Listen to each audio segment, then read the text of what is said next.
Assalamualaikum warahmatullahi wabarakatuh. Alhamdulillah, salatu ala rasulillah wa ala alihi wa sahbihi wa ala. Sahabat yuk ngaji yang dicintai Allah. Dalam konteks musik, selain syair, yang kedua adalah masalah aransemen musiknya, alat musiknya. Dalam kaitannya dengan alat musik, yang harus dipahami adalah bahwa alat musik itu memiliki bunyi yang berbeda-beda. Gitar dengan ciri khasnya, kemudian drum dengan ciri khasnya, seruling dengan ciri khasnya, kemudian organ atau piano dengan ciri khasnya. Masing-masing memiliki karakteristik bunyi yang berbeda. Pertanyaannya, siapa yang menciptakan karakteristik bunyi yang berbeda-beda itu? Jawabannya adalah Allah. Karena masing-masing diberikan khasiat oleh Allah yang berbeda. Sinar ketika dipetik bunyinya pasti akan berbeda dengan misalnya drum yang ditabuh. Begitu juga piano, ketika dia ditekan dia berbeda bunyinya dengan yang lain. Ini adalah khasiat yang atau karakteristik bunyi yang Allah Subhanahu wa taala berikan kepada benda-benda tadi. Nah, kita dalam melihat benda, hukum asal benda, maka hukum asal benda itu kembali kepada kaidah al-asl fil asya'i libaha. Malam yarid dalilut tahrim. Hukum asalnya benda itu adalah mubah selama tidak ada dalil yang mengharamkan. Sekarang pertanyaannya, ada tidak dalil yang mengharamkan terkait dengan alat-alat tadi? Sebagian para ulama menggunakan dalil terkait dengan keharaman alat-alat tadi seperti seruling, kemudian dengan ungkapan mizmarus syayatin atau mizmarus syaiton. Itu ungkapan seruling setan atau macam-macam. Ini adalah ungkapan-ungkapan yang dinyatakan oleh sahabat terkait dengan fakta alat musik tadi. Tetapi kalau kita perhatikan, tidak ada satupun nas yang sebenarnya bisa digunakan untuk menjelaskan keharaman alat-alat musik tadi. Ini yang harus kita pahami. Nah, karena itu dalam konteks ini maka yang harus kita dudukkan sesungguhnya adalah bukan soal alatnya, karena alat itu pada dasarnya adalah mewadahi atau menghimpun karakteristik-karakteristik bunyi yang Allah Subhanahu wa taala berikan kepada masing-masing benda-benda tadi. Karena itu sebenarnya yang dihukumi adalah bagaimana pemanfaatan manusia terhadap alat itu. Termasuk kemudian apakah alat itu digunakan untuk mendekatkan diri atau justru menjauhkan diri dari Allah. Ini yang juga menjadi alasan di kalangan para ulama. Para ulama menggunakan dasar bahwa makna wa minan nasi may yashtarillah wal hadis liyudil an sabilillah, itu diantaranya menyesatkan dari jalan Allah itu termasuk bukan hanya syairnya, tetapi juga alat yang digunakan itu bisa memalingkan orang dari dzikir kepada Allah.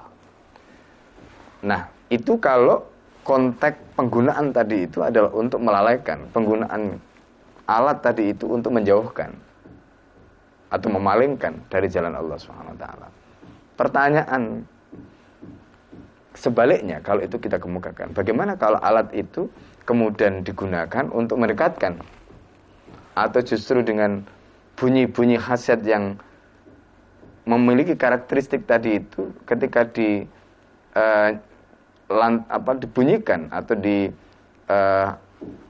dimanfaatkan sedemikian rupa oleh seorang pemain, entah itu gitar, entah itu piano, entah itu drum, lalu kemudian membuat orang itu tidak berpaling atau tidak lupa, bahkan kemudian mungkin dia malah menangis karena bisa merasakan bagaimana keindahan, bagaimana kebesaran Allah dan seterusnya. Misalnya, kalau itu pertanyaannya dibalik seperti itu. Nah, karena itu kalau merujuk kepada konteks yang menjadi dasar kenapa ini tidak boleh karena alasan menjauhkan tadi, kita juga harus melihat sisi lain di mana ada riwayat Rasulullah ketika di rumah Nabi pada saat itu dengan Aisyah, ada budak yang diminta oleh Nabi, ya, di situ memainkan alat musik. Kemudian Abu Bakar datang. Abu Bakar mengatakan bahwa di rumah Nabi ada seruling setan, tapi Rasulullah mengatakan dakhuma, biarkanlah keduanya. Sikap Nabi membiarkan mereka itu juga menunjukkan bahwa ini adalah perkara yang dibolehkan. Di situ ada musik yang dimainkan, berarti sebenarnya hukum memainkan musik tadi itu tidak dengan sendirinya haram. Terlebih juga ada dalil-dalil yang memberikan pengkhususan, seperti misalnya pada saat hari raya atau pada saat walimah dan sebagainya, hari-hari kebahagiaan di situ, bunyi terbang, rebana, macam-macam dibunyikan. Pertanyaannya, apakah ini juga bisa menjadi pengecualian dari larangan secara umum tadi? Atau memang karena konteks larangan itu berlaku dalam konteks tertentu? Nah, disinilah para ulama ada perselisihan terkait dengan bagaimana menentukan kedudukan hukum tadi. Nah, karena itu alangkah bijaknya perkara ini kita kembalikan kepada persoalan asal, di mana hukum alat tadi itu sebenarnya adalah merupakan perkara yang memang mubah karena memang ini merupakan khasiat yang Allah berikan pada setiap benda, tergantung kemudian pemanfaatannya untuk apa. Nah, di situ yang dihukumi adalah amalnya.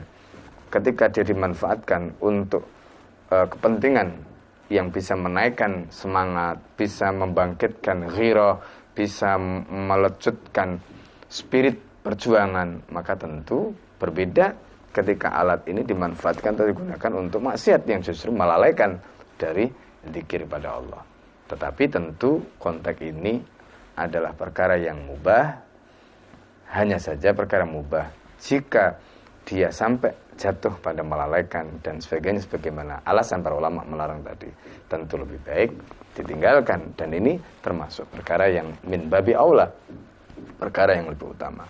Apalagi jika kemudian kita bicara dalam konteks bahwa seorang ulama, seorang politikus, seorang pengembang dakwah, sebagaimana dulu kebiasaan Nabi dan para sahabat, mereka tidak sibuk dengan memainkan alat musik, mereka tidak sibuk dengan syair-syair atau menyanyikan lagu-lagu. Mereka sibuk menghafalkan Al-Quran, mereka sibuk melakukan hal-hal yang terkait dengan misi-misi besar seperti berperang, latihan menembak, latihan memanah, latihan naik kuda dan sebagainya. Itulah gambaran bagaimana kesibukan para sahabat di masa lalu. Mereka tidak menggunakan hal-hal yang mubah untuk kemudian menyibukkan kehidupan mereka dalam mengisi waktu-waktu kosong mereka, karena mereka waktunya sudah banyak dihabiskan untuk berperang, waktunya banyak dihabiskan untuk berjihad di jalan Allah Subhanahu wa taala. Jika ada waktu lapang, waktu longgar, mereka pergunakan untuk tilawah, membaca Al-Quran, menghafal Al-Quran, berdoa, zikir dan sebagainya. Itulah yang mereka lakukan. Sesuatu yang tentu memang paradok dengan kondisi umat Islam hari ini. Assalamualaikum warahmatullahi wabarakatuh.